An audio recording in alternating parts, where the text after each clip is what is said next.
To begin with, we're going to go over the goals of Module 1 of this 4-module series. The goals for Module 1 are: learn how to access the Gale Online Database from the Hampton High School webpage. Goal 2, to understand how to browse topics and viewpoints in order to select a topic for capstone project. Goal 3, to understand how to organize notes using subtitles from viewpoint articles. And goal number 4, understand how to use question guides to help summarize main ideas in viewpoint articles.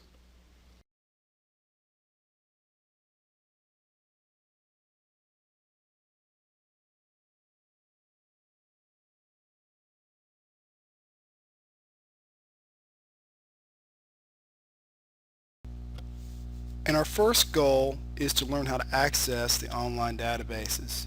To begin with, we log onto the computer, we go to the Hampton High School webpage, and from there we scroll down and find the Media Center icon.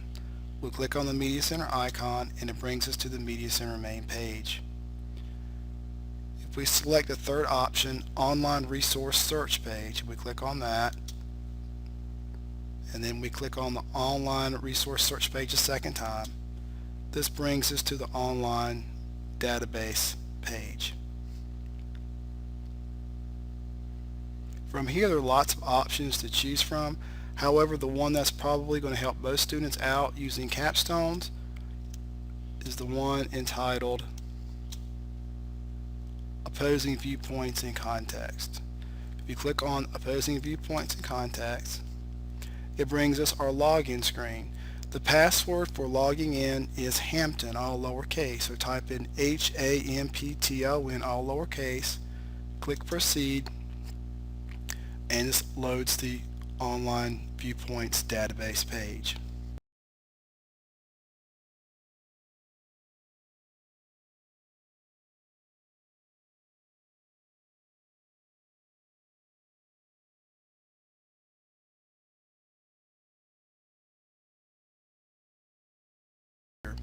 Let's begin with talking about how to browse viewpoints.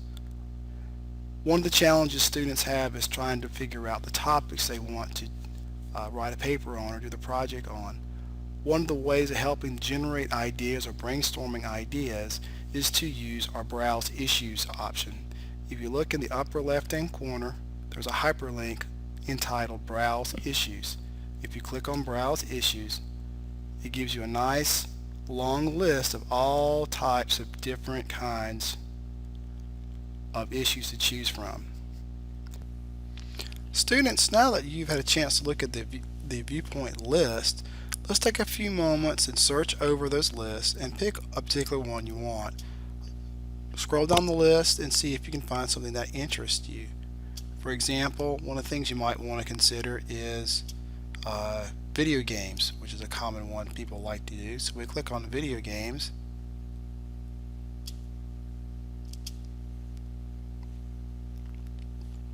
It loads our screen,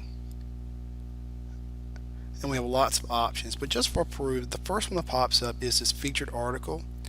If you want to click on view more, it gives you basically an overview of the whole issue of video games.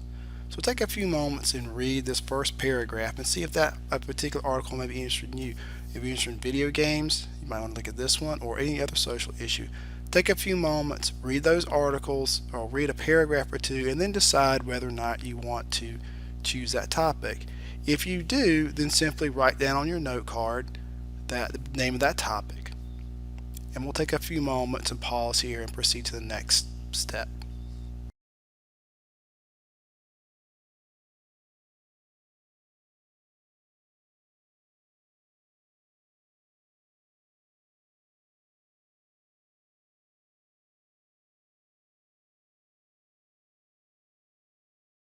The topic is then to figure out what types of arguments or what types of articles are available that shows different sides and different points of view or pro and con sides of an issue.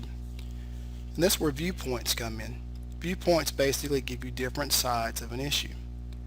Now notice we have two basic viewpoints here, featured viewpoints and then viewpoints in general. The featured viewpoints are ones that are the top, most well developed, well researched, and closest to the topic um, related to that particular topic. The other viewpoints are all related to it, but not as much so. So the ones that are most related to it or have the strongest correlation to it are going to be listed in featured viewpoints. So if we click on featured viewpoints first, we see that here's lots of different points of view about video games.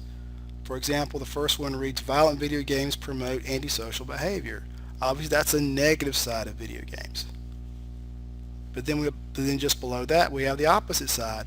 Video game culture does not promote antisocial behavior. So we have both sides of the issue. So this is what's really helpful to students looking at these viewpoint articles is they begin to show both sides of an issue. They develop arguments, they give you persuasive ideas to help you begin your research and facilitate your research process. Let's take the first one. Video games promote antisocial behaviors. Looking at the article, violent video games promote antisocial behaviors, we see that there are lots of information. But one of the things that's very helpful for students to understand is when we're reading the article is to pay close attention to the subtitles. For example, if we're reading this article on on the impact of negative impacts of video games, we would look through some key words here, but the main thing we would want to look at and how we organize this is to look at our subtitles. Nicer games make you nicer. We might want to write a note card on that particular subtitle, and then we'd read this paragraph under the subtitle and find out what was the main thing about the article is trying to talk about. What was the main argument? What's the main point? And usually they're highlighted in these little sections right here where it says players for violent games have better top-down control of their emotions. Put more plainly, they lack empathy. So there are some quotes here you can pull from, but basically if you summarize your subtitles, that gives you a great organizational structure to take notes of the articles and develop the arguments and persuasive elements of your paper. So I would take a one or two notes on this subtitle, nicer games make you nicer.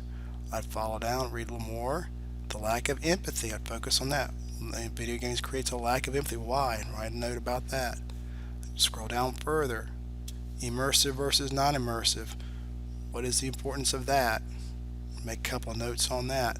But what's nice and so on. Video games mean trouble. What does it mean by that? What are the facts here that I need to list under this particular note card? So it's organized by these subtopics very, very well.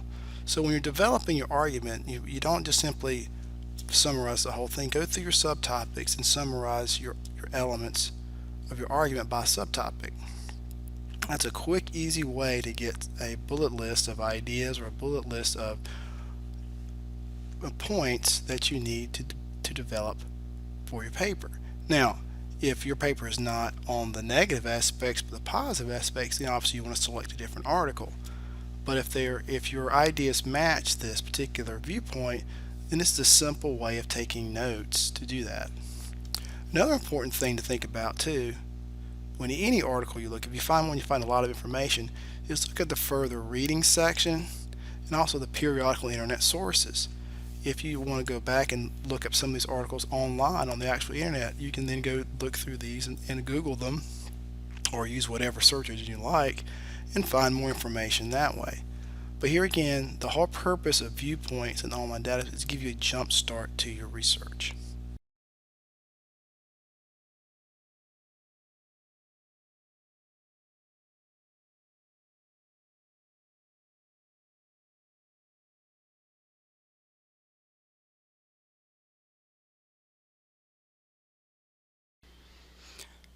Welcome students to this part of the tutorial, part 4 of Module 1, in which we'll discuss the question guides in viewpoint articles. To begin with, let's stick with the same basic topic of video games. If you recall, in previous sessions we talked about viewpoints and feature viewpoints and how we looked at subtopics to create notes. Well, now we're going to take a look at viewpoints. And viewpoints has a special segment that feature viewpoints don't. So if we look at under viewpoints, if we click on viewpoints, we get a list of several different ones to choose from, dealing with video games and issues relating to video games. So let's pick the first one. Online gameplay is not addictive. Now in this particular article, it's a little bit different. We start off with this article with a quote and then follow up with an explanation of the article, or an introduction of the article by Peter Gray. And then we have a list of 3 questions that the article is going to focus on. This introductory piece is really helpful for students to help guide your note taking. One of the problems many students have when they're doing research is they have difficulty summarizing or paraphrasing the information. In Viewpoints, they have this introductory feature where they give you guided questions and summaries already about the article. So if we're taking notes, if we read this introduction piece and we focus on these questions, we know that when we read the article, we're looking for these specific answers. For example, in this first one, the question asks, according to Peter Gray, does playing video games generally lead to being isolated from peers? Well, you're going to find that answer. And when you find that answer there, that is your summary of your notes. So in this particular case, you have 3 specific questions. So at the bare minimum, you're going to get at least 3 note cards for this particular article. You may hit more than that, depending on how involved your answers are. But at least you're going to get 3. So here again, these databases provide you, again, some ability or some system of structure to help you take notes.